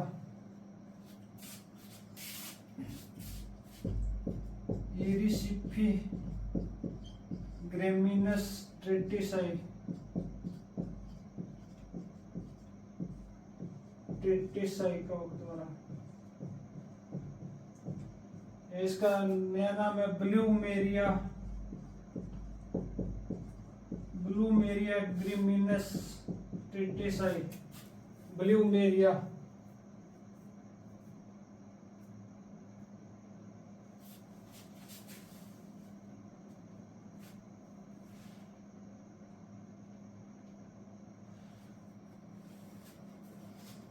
अगला है गेहूं का पूर्ण झुलसा रोग। गेहूं का पूर्ण झुलसा रोग। गेहूं का पूर्ण झुलसा रोग अल्टरनेरिया टिटिसाई द्वारा। अल्टरनेरिया टिटिसाई द्वारा।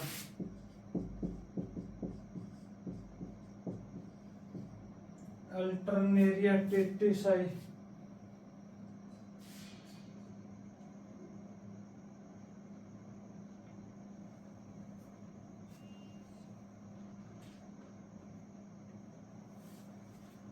अगले गेहूं का लीफ ब्लोच रोग।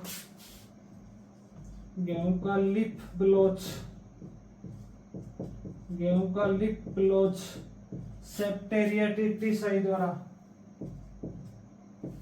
सेप्टेरिया टिटिसाई द्वारा।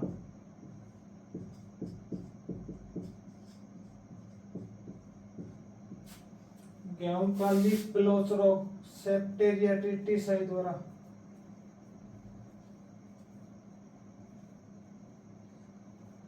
सेप्टेरिया या सेप्टोरिया टिटिसाई, ये लिख लेना सेप्टोरिया टिटिसाई।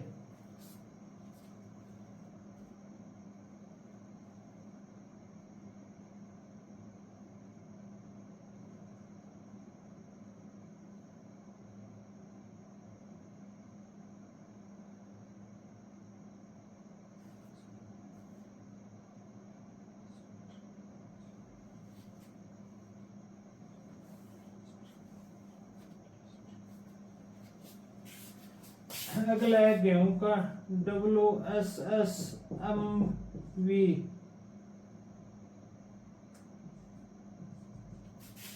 WSSMV यानी wheat spindle streak mosaic virus. Wheat का स्पाइंडल स्ट्रेक मोज़ेक वायरस, इसका वायक है पोलीमिक्सा ग्रेमिनस कवक। वायक हो जाएगा पोलीमिक्सा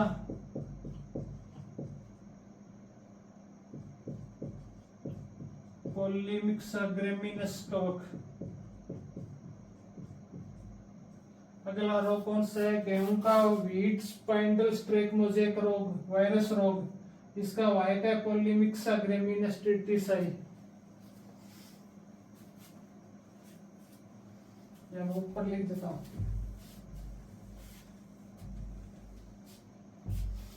गेहूं का कौन सा रोग? WSSMV wheat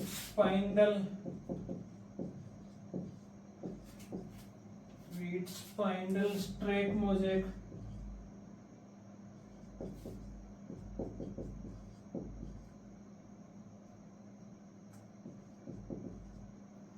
mosaic virus.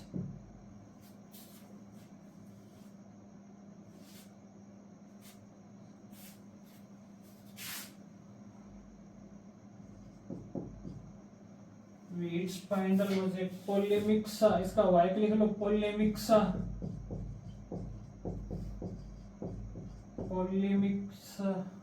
या पोलीमिक्सा ग्रेमिनस कवक।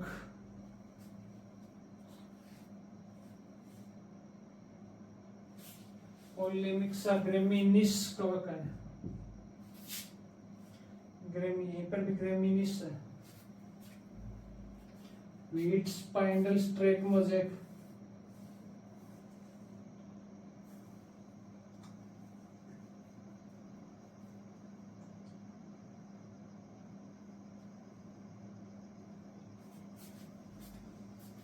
अब लिखो गेहूं का लास्ट रोग है गेहूं का मूल्या रोग।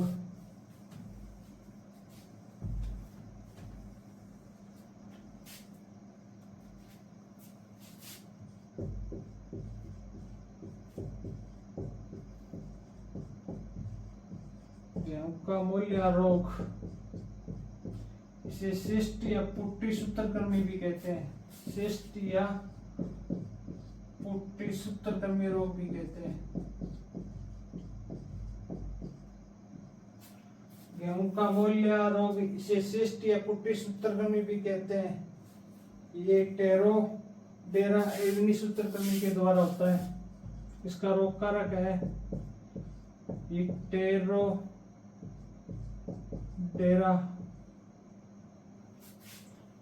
टेरोडेरा सूत्रकृमि के द्वारा,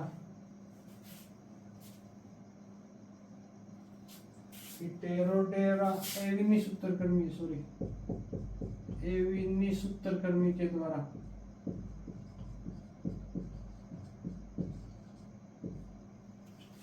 इस रोग का प्रबंध लिख लो कि फसल चक्र अपनाए।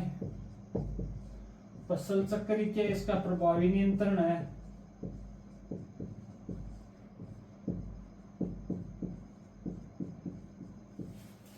गेहूं का मूल्य रोग का नियंत्रण क्या है, फसल चक्र इसका क्या है, प्रभावी नियंत्रण है। फसल चक्र में बात करें तो अपनी गेंदा की फसल लगाए, मेरीगोल्ड।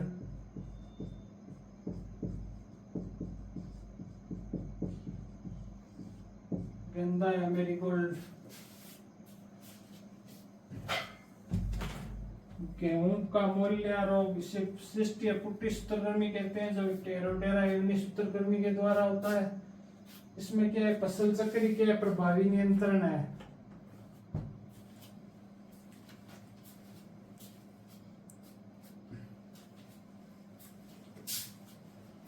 ये अपने गेहूं की फसल के क्या है कि सभी रोग कंप्लीट हो गए। कल अपने बाजरा की फसल के प्रमुख रोग पढ़ेंगे। तो सभी स्टूडेंटों से मेरा अनुरोध है, यदि आपको क्लास में बढ़िया पढ़ाया जा रहा है, आपको बढ़िया लग रहा है, तो आप इस वीडियो को ज्यादा से ज्यादा शेयर करें। और एग्री अड्डा 24/7 यूट्यूब चैनल के बारे में क्या है, जो भी अपना एग्रीकल्चर से जुड़ा हुआ दोस्त है, भाई है, बहन है, उनको अपने इस चैनल के बारे में बताएं। धन्यवाद।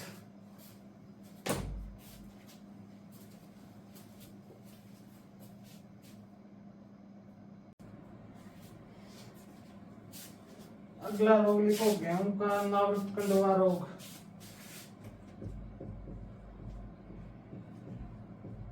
गेहूं का अनावृत कंड रोग, गेहूं का अनावृत कंड रोग, ये अपने पहले पढ़ तो लिया था, पर एक बार और देख लेते हैं। इसमें गेहूं का अनावृत कंडवा रोग, इसका रोग कारक क्या होगा,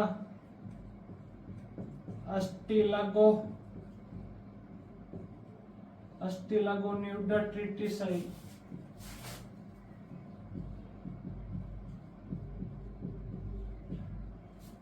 अस्टिलागोनिडा ट्रिटिसाई, या इसको अस्टिलागोसिगेटम ट्रिटिसाई भी कहते हैं, या अस्टिलागोसिगेटम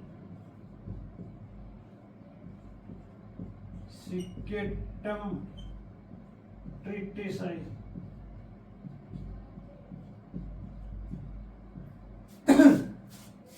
टी छोटी आएगी इधर, ट्रिटिसाई। गेहूं का अनावृत कंडवा रोग या लूज समटो व्हीट, रोग कारक हो जाएगा अस्टिलागोनिडा ट्रिटिसाई या अस्टिलागोसिगेटम ट्रिटिसाई।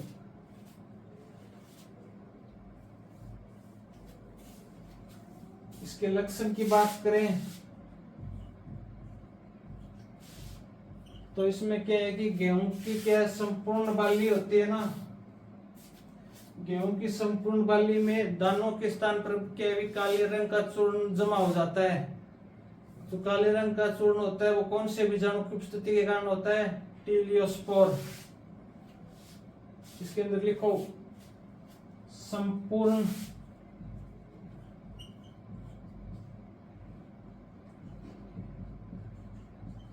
बाली पर दानों के स्थान पर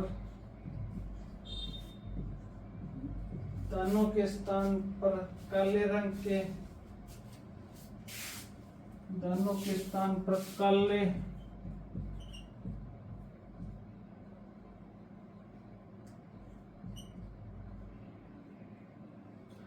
रंग के बीजाणु बन जाते हैं। काले रंग में काले रंग के बीजाणु, ब्रैकेट में लिख लेना, काले रंग के चूर्ण में काले रंग के बीजाणु संपूर्ण बालीय दानों के स्थान पर काले रंग के बीजाणु में परिवर्तित हो जाती है। परिवर्तित हो जाती है। ये काले रंग के चूर्ण या बीजाणु होते हैं, इसमें मुख्य बीजाणु कौन सा होता है?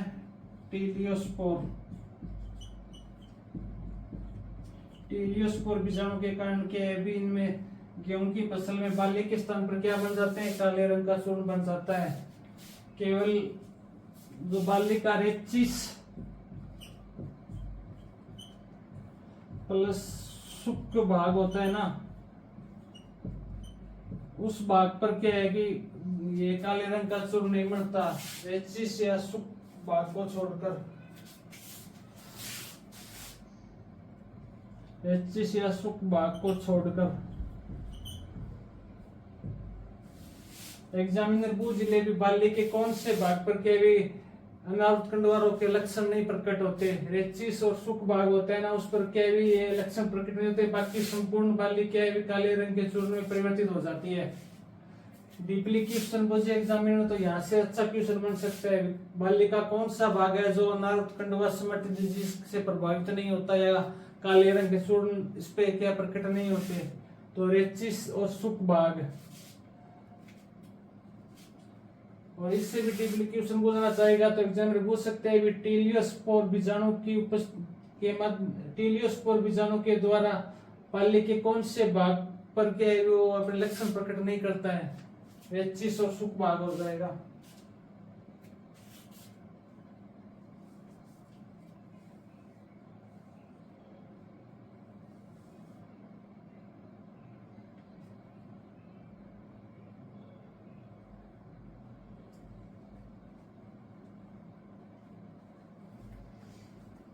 गेहूं का अनावृतकंडवा रोग है, इसका फैलने का माध्यम क्या है?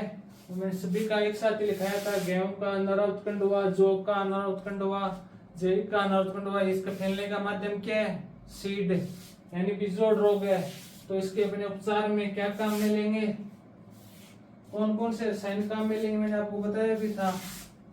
एक ग्रोसान हो गया, कैप्टाम, थायराम, कार्बेंडाजिम,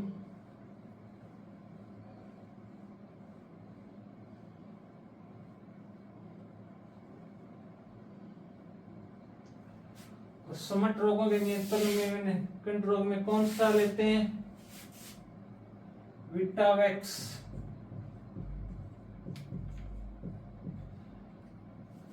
रस्ट में कौन सा लेते हैं? प्लांटवैक्स। समट में अपने कौन सा काम लेंगे? विटावैक्स। समट में बात करें तो अपना प्लांटवैक्स हो जाएगा। डाउनी मिल्ड्यू में बात करें तो रिडोमिल हो जाएगा। पाउडरी मिल्ड्यू में बात करें तो केराथेन या सल्फर पाउडर। मेरा वो आपको एक साथ लिखाया हुआ है, बार बार मत लिखो, लिखने की कोई जरूरी नहीं है।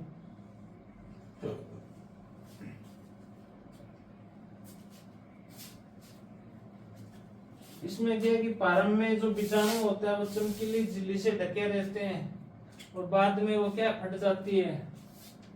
इसमें जो ये टीलियोस्पोर बीजाणु होता है किससे? ये पतली झिल्ली से ढके रहते हैं।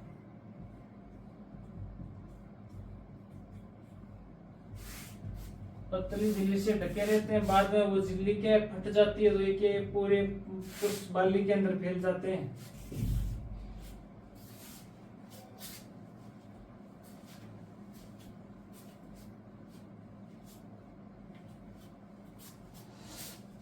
अगला लिखो इसमें प्रबंध या मैनेजमेंट कैसे करेंगे? गेहूं का अनावृतकंडवा या लूज समट रोग है, इसका अपने मैनेजमेंट कैसे करेंगे यदि अपने खेत में या फसल के अंदर फैल गया तब? सबसे पहले तो अपना यही है भी अपने क्या है कि फसल में रोग फैले ना, इसके लिए अपने को क्या करना चाहिए? बीजोपचार।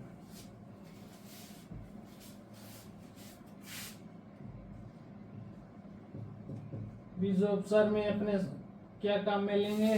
कार्बोजिन। कार्बोजिन या ब्रैकेट में लिख लेना इसको विटावैक्स।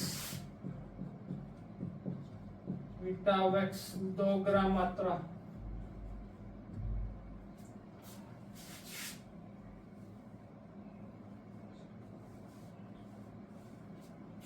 या इसके लिए मैं दूसरा बात करें तो अपने बीज उपचार में हॉट वाटर ट्रीटमेंट यानी गर्म जल उपचार।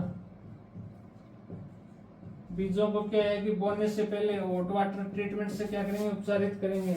इसमें हॉट वाटर ट्रीटमेंट में जो तापमान है वो कितना होता है, 54 से 60 डिग्री सेल्सियस। और कितनी देर रखते हैं अपने, 30 मिनट तक।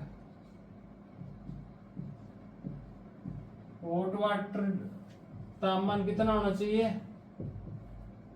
54 से 60 डिग्री सेल्सियस। कितनी देर रखते हैं अपने, 30 मिनट तक रखते हैं। ये हॉट वाटर ट्रीटमेंट है, इसकी खोज किसने की थी, इसकी खोज की थी जैनसन नामक वैज्ञानिक ने।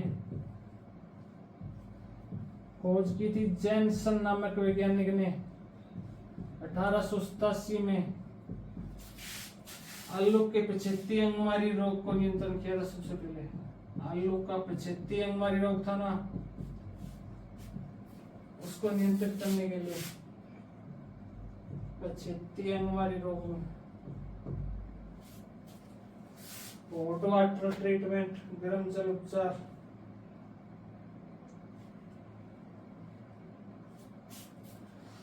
और गेहूं की फसल में इसकी खोज,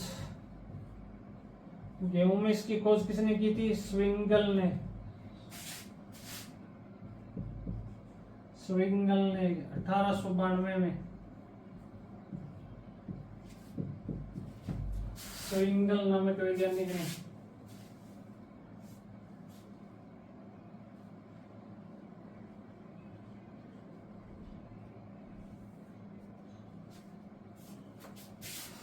अगला है सौर ऊष्मा उपचार। सौर ऊष्मा उपचार, सौर ऊष्मा उपचार, इसकी खोज लुथ्रा एंड सटर नामक 2 वैज्ञानिक ने की। सटर ने किसमें की थी, गेहूं की फसल में, गेहूं के अनावृत कंडवा रोग में।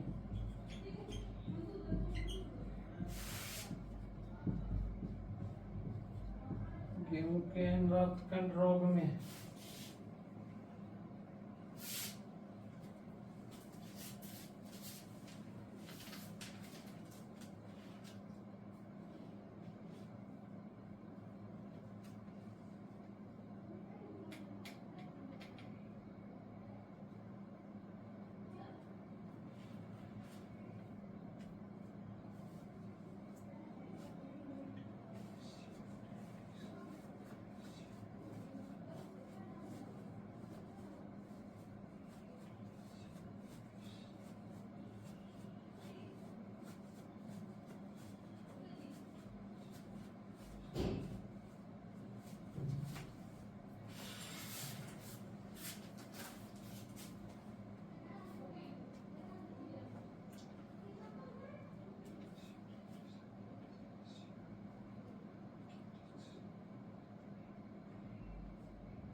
इसके बाद लिखो गेहूं का आवृत कंडवा रोग।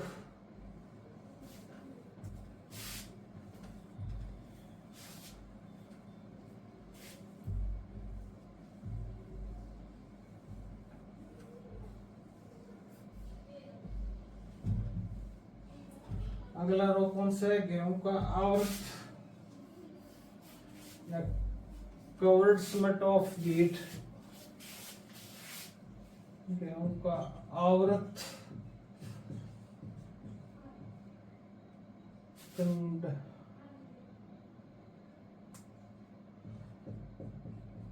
कंड रोग या कवर्ड स्मट ऑफ व्हीट।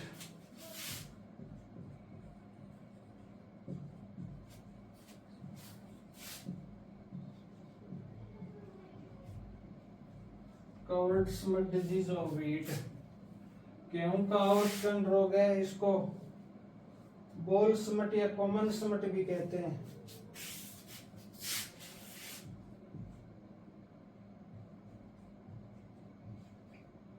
इसे कॉमन स्मट या बोल स्मट भी कहते हैं। या इसको हिल स्मट भी कहते हैं। हिल स्मट भी कहते हैं इसको, हिल स्मट।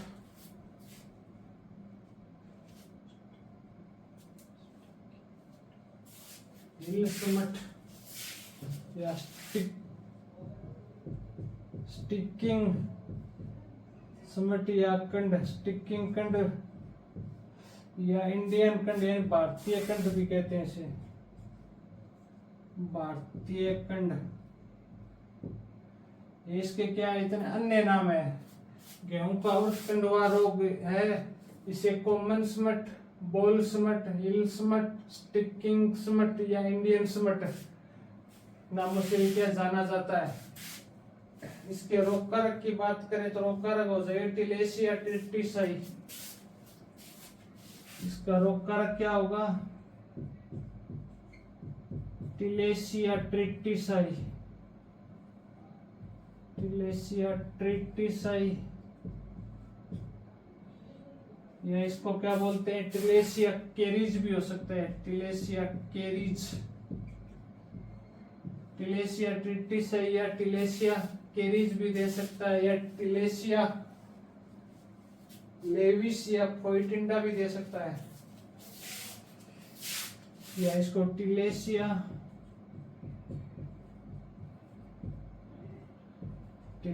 लेविस या टिलेसिया फोइटिडा,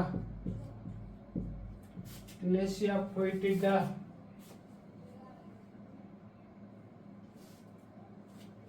गेहूं का और कंडवा रोग, इसका रोग कारक होगा टिलेसिया ट्रिटिसाई या टिलेसिया केरीज या टिलेसिया लेविस या टिलेसिया फोइटिडा।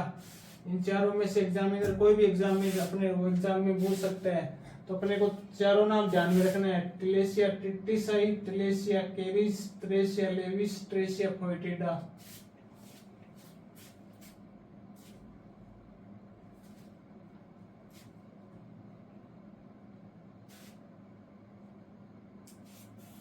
इसकी ट्रिक लिखो तो लिख लो, टिट्टी का लफड़ा,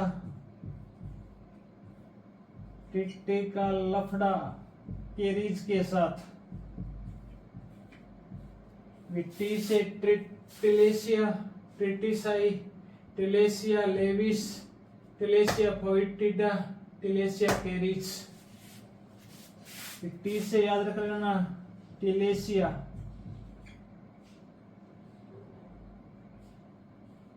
टिलेसिया, टी से हो गया टिलेसिया, टिलेसिया, टी से हो गया ट्रिटिसाई, अल से हो गया लेविस, फे से हो गया फोइटिडा, के से केरीज हो गया। टिट्टी का लफड़ा केरीज के साथ।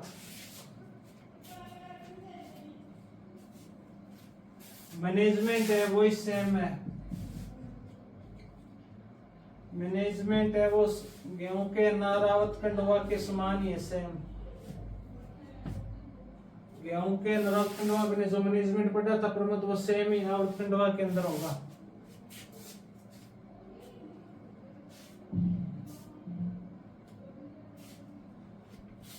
ये क्या होगा? सॉइल बोर्न डिजीज है ये, सॉइल है सॉरी बाह्य बीज जनित। ये बिजोड है, बिजोड में अपने दो पढ़े थे, आंतरिक बिजोड और बाह्य बिजोड। आंतरिक बिजोड़ में तो अपने 3 रोग पढ़े थे, गेहूं का अंधरावत, कंडवा रोग, जौ का अंधरावत, जई का अंधरावत, लूस समट थे वो तो अपने पढ़े थे। आंतरिक बिजोड़ में जितने भी कवर्ड यानी आवर्तखंड रोग है वो किस में पढ़े थे अपने बाह्य एपिसोड में।